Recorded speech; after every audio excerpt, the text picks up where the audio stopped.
आपल्या शरीराचं संपूर्ण आरोग्य पचनावर अवलंबून असतं. जर पचणं चांगलं नसेल तर मन अस्थिर होतं, थकवा वाढतो, त्वचा खराब होते आणि प्रतिकारशक्ती कमजोर होते. त्यामुळे पचनसंस्था ही फक्त अवयव नाही, ती आपल्या आरोग्य चालवणारा मुख्य केंद्रबिंदू आहे. पचन बिघडतं ते मुख्यतः मानसिक ताण, अनियमित खाणं-पिणं, झोपेची कमतरता आणि चुकीच्या सवयींमुळे. आपलं शरीर केवळ अन्न नाही तर भावना देखील पचवत असतं. म्हणून शांत मन, संतुलित पचनाचा थेट संबंध आहे.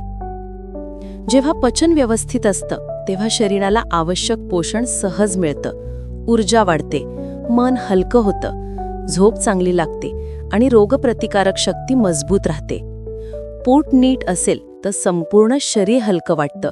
हा अनुभव प्रत्येकाला जाणवतो. पचन सुधारण्यासाठी सर्वात महत्त्वाचं म्हणजे जेवताना घाई न करणं. हलक्या गतीने, शांतपणे, कृतज्ञतेने खाल्लेलं अन्न शरीरात सहज पचतं. तणावात खाल्लं तर शरीर त्याला विषारी पदार्थासारखं वागवतं.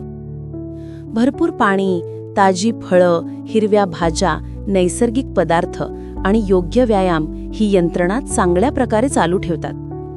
थोड्या छोट्या सवयींनी पचनसंस्था मजबूत होते आणि आरोग्य आपोआप चमकायला लागतं. पोट हे आरोग्याचं मध्यबिंदू आहे. ते जपलं की बाकी सर्व काही स्वच्छ, हलकं आणि निरोगी होतं.